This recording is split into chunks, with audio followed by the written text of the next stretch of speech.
As many people start to exit periods of lockdown and other public health measures all around the world, including here in New Zealand, it can feel like we have been asleep and we're blinking into the daylight, trying to let our eyes adjust and make sense of the world around us. For some people, this can feel like waking from a nightmare and now not really knowing what lies ahead.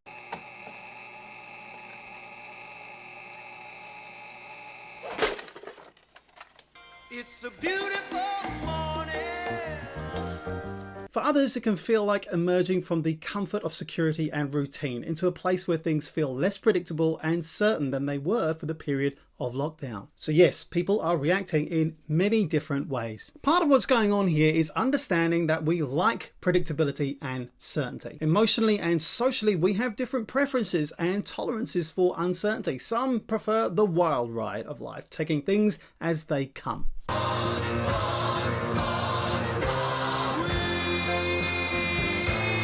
And perhaps as we get older, we have more commitments that we need to take care of in modern life, like paying rent or a mortgage, paying for food, looking after kids, contributing to a workplace, or just simply having a job. All of these things need a certain degree of predictability and certainty if they're to become activities and roles that nurture us and give us opportunities to survive and thrive, rather than acting like stressors that we worry and fret about. The other thing that's going on is a recalibration and realignment of three systems that govern a lot of our emotions and behaviors. These are systems for calming, systems that are on the lookout for threat, and a system that drives us or motivates us. First, there's the threat system. This is your basic smoke detector in your brain, which tells you when you need to be concerned and on the lookout because danger is detected and you need to take action. Threat detection is a complex process in the brain which is hooked up to the limbic system, which governs the flight, fight, and freeze behaviors, amongst other things. But what your threat detection system does is to concentrate your attention and resources on doing something about the threat. And if you're constantly sensing threats and danger, then it's very hard to do anything else. And in these pandemic times, unpredictability and uncertainty about how things are going to play out for you individually and for your loved ones and communities is certainly as good a way as any to keep your threat detection system pinging a lot of the time, especially if you're checking the news a lot or spending a lot of time thinking or worrying about it. By the way, much of this is tied up with the confusingly called sympathetic nervous system. On the other side of things, you have the parasympathetic nervous system, tied up with the second system I want to talk to you about, your calming system. Sorry guys, I lost my composure out there.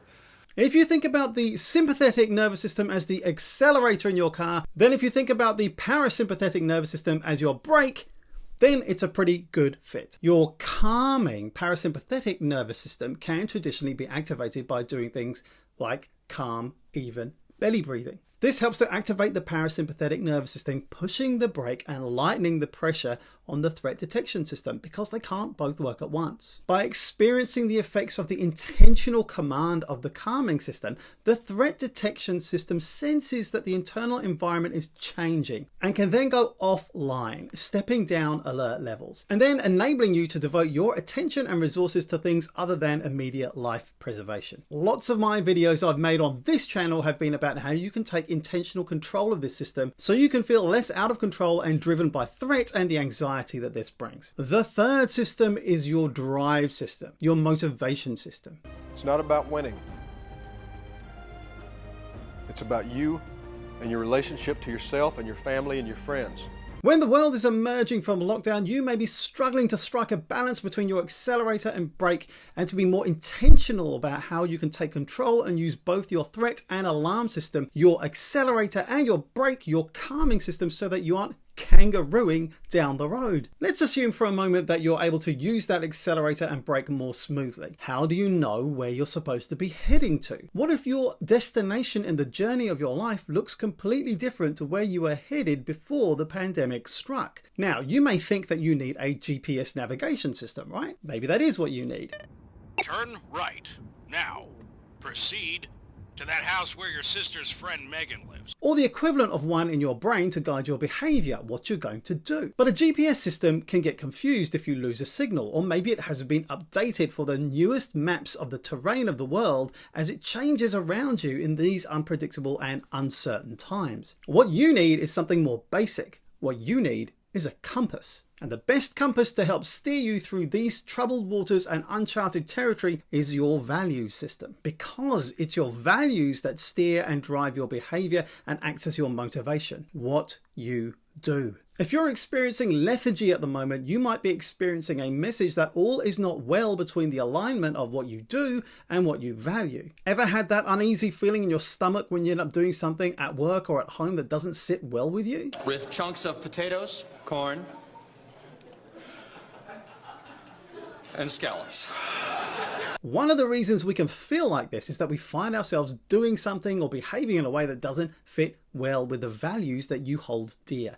And your body knows this and it's telling you. Now you can ignore it and press on, which we sometimes have to do in the short term. Or we can reassess our behavior so that it's in line with our values. Or we can sit down and figure out what our values are to give us a clue as to what we might want to do next. And that's the sort of thing that might help you to recalibrate what you want to do next and how your life might need to realign with these post-lockdown times and how you prepare to re-enter this different environment in the world around us. Because coronavirus and uncertainty are going to be with us for a while to come. I'll be back. So it's good not to only be aware of our compass, but also to become better at using it. Now, I don't want to minimize the difficult circumstances that many people are facing right now through no fault of their own. Not at all. Getting your basic needs met will always be the better predictor of behavior and what's going on for you in an emergency or a crisis. But if we can get some awareness and control over our reactions and also how we want to navigate through the world and have an idea as to what is deeply important to us, then we may be able to direct ourselves into ways of being or doing things that help our situation rather than making us feel even worse when the immediate life-threatening phase of this crisis has passed. So, how do we get better awareness of our core values and fine-tune how they steer us in these coronavirus times? What have you emerged from lockdown appreciating more? What would you not like to leave in lockdown but take with you into the next phase of life? This might give you a clue as to what may have changed for you. For some, it was the ability to spend more time with kids and family and what might ordinarily be lives so busy that this didn't happen often enough. For others, it might be the ability to understand and maybe change our attitudes about the dignity and worth of many occupations, such as bus drivers, cleaners, and warehouse workers, as well as those working in health and education. Perhaps society has been forced to understand more clearly what work is key.